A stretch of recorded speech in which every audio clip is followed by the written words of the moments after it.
Cable Bahamas employs over 500 people. Of the 500, how many of them do you think are Bahamian? About 3/4. Okay. I will say 80%. I would say all. All? I would say about 98%. 98%. Yes. I was going about 80%, so, but 98 sounds better. I'd say 80%. I think about 95% of them are Bahamian, yes. What if I told you 99%? 99% of the people is Bahamian? 99%. That's true? Excellent. Yeah? So Cable Bahamas is entirely for the Bahamian people. That is correct. Cable Bahamas is widely represented by Bahamians. Well, now you know.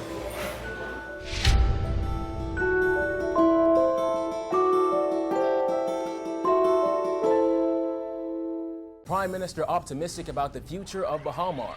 This as he slams the opposition leader for bringing a delegation of uninvited guests to a one-on-one meeting. Phil Galanis calls for Ismerlian to apologize to Bahamians, plus the Anglican Diocese launches a new theological institute. You've got those stories and more tonight. I'm Kyle Joaquin and NB12 starts right now.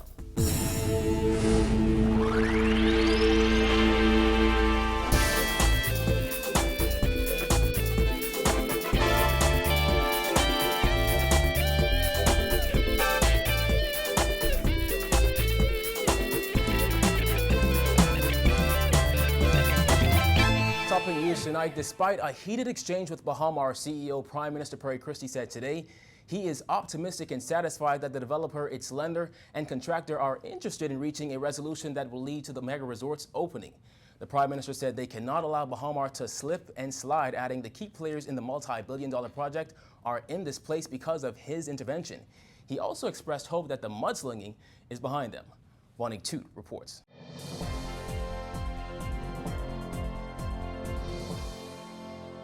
Despite the strong statements made by key players in the Baha Mar project in recent days, Prime Minister Perry Christie asserted today things will be dead good in the Bahamas very soon, and he is optimistic that the multi-billion-dollar resort is headed toward completion. Christie says they are committed to resuming talks immediately. However, officials have not yet decided where those talks will happen. Things are going to be dead good in our country soon. Of that you could do that, and I happen to be very optimistic that that property that is the subject of discussion in our country now will soon be headed towards completion and opening. That is my hope, that is my wish, that is my belief. Despite expressing grave concern over Baha Mar CEO Sarkis Ismerlian's mental state Monday night, Christie was all smiles today as he expressed high hopes for the stalled project.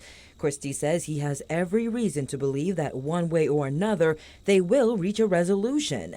The Prime Minister could not give an agreed date for talks but said they will resume immediately. If I'm going to be a participant in the talks, which the bank has asked me to become the manager or coordinator or chair, however they described it, of the talks, that could only happen outside of China and either here or some other country if the parties decide that is what they want to do. How soon could that happen? Immediately. Christie's comments come one day after Justice Ian Winder granted Baha Mar an adjournment on its application for approval of U.S. court orders in hopes of resuming negotiations with its lender and contractor. The Prime Minister said he is satisfied that the involved parties are interested in reaching an agreement before they return to court on July 20th. I'm able to sit and hope and pray and push and cajole the parties to come to an agreement. And I have every reason to believe that's the only thing that makes sense in this. We are 96%, 97%, maybe even 98% completed. All right, it's just a short $300 million investment away from total completion. The decision to return to the negotiating table comes days after Baha Mar called government's failure to pay employees on time disgraceful.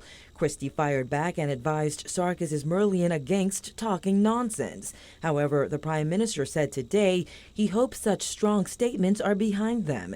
And people say things, and if they say things that are I'm in violent disagreement with, I will respond accordingly, and always doing so in the interest of the country. The good news is that we are resuming talks, that I've asked for all of that talk to be put behind us. I have no rancor, no feelings on the matter. The Prime Minister says they are only in a better place today because of his intervention, and the president of the Export-Import Bank of China called to thank him. We asked Christie if he feels betrayed by Ismailian. That I have some personal feelings, but you're speaking to me as Prime Minister, and I don't have the right and the liberty. You know, you'll have to guess how I feel personally, but with respect to the country, I don't.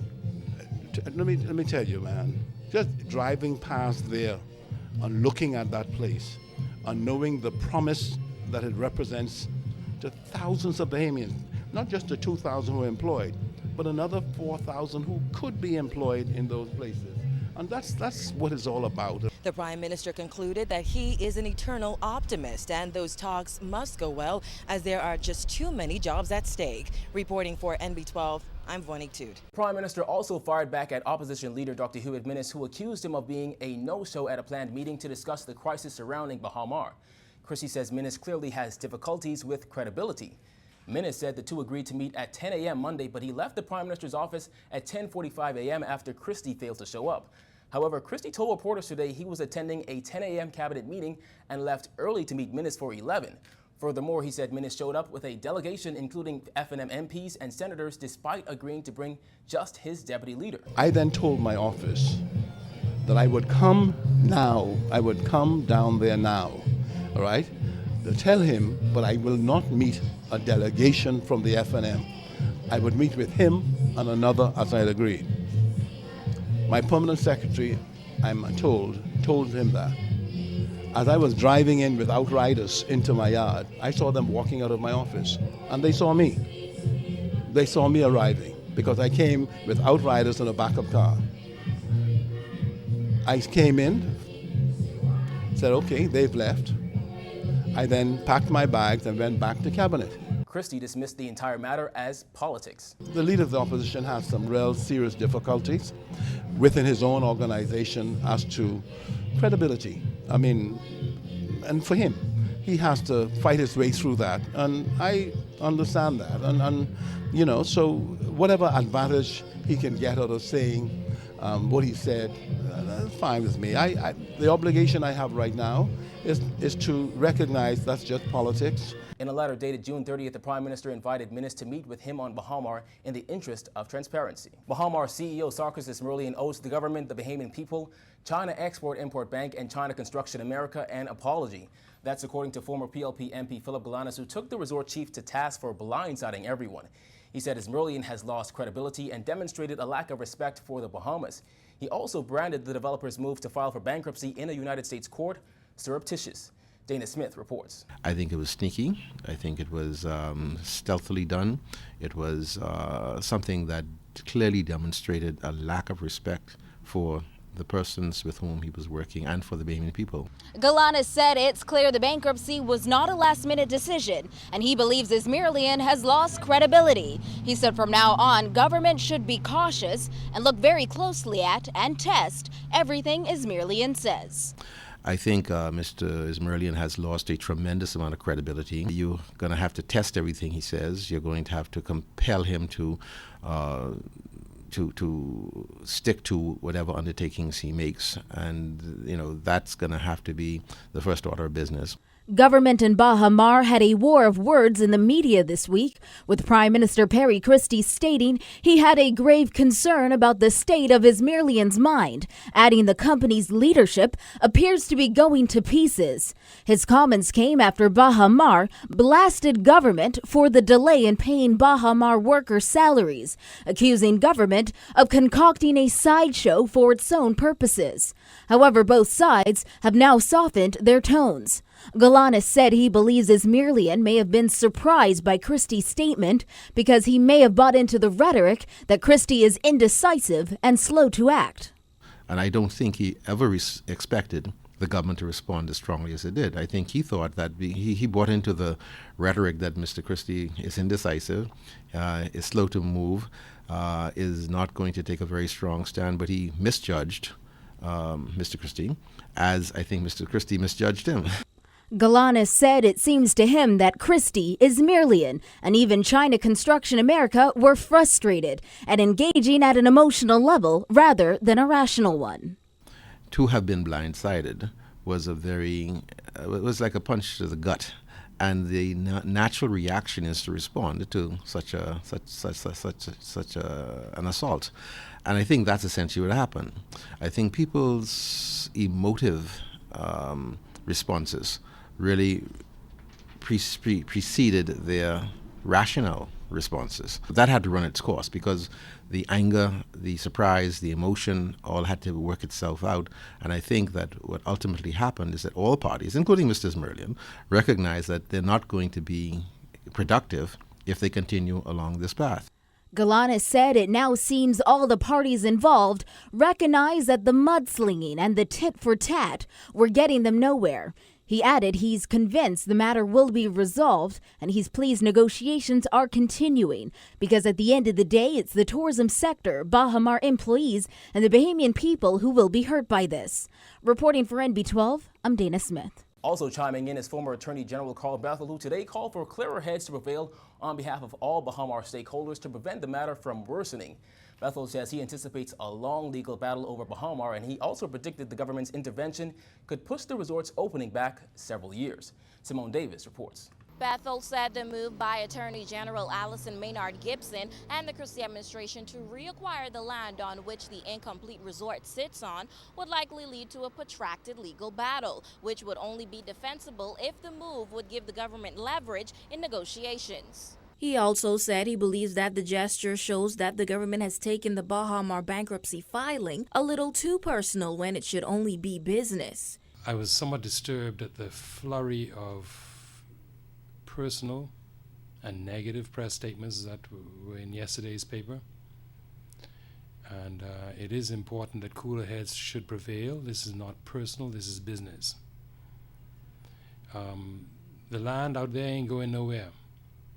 That's Bahamian land. Nobody could come and cut it up and cart it off and take it anywhere. The former Attorney General suggested the strong statements issued by parties to the development earlier this week were distractions and said the only way to avoid a total fiasco is to ensure that there is respectful negotiation among all parties. In order to avoid a total fiasco and a series of complex legal actions both here and abroad that could well last for years and prevent the resort from opening for years. We must have very clear heads about it, and there has to be a process of mutually respectful negotiation between all the parties. Bethel also questioned whether or not the government has established a right to intervene on the bankruptcy issue. He said the government's intervention hints that it is taking sides in the matter and not acting in transparency. It is difficult for the government, having intervened, to appear to be an honest broker between these three parties, because the intervention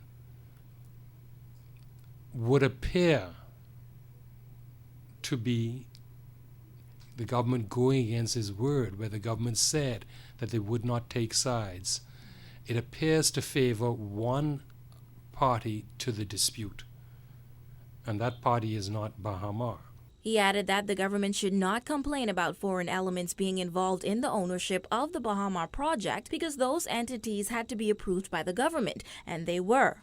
When the Baha Mar arrangement was approved by successive governments, it was understood that whatever shareholdings Baha Mar had, including ownership of some foreign entities in the Baha Mar structure, would have had to have been approved by the National Economic Council, by the government.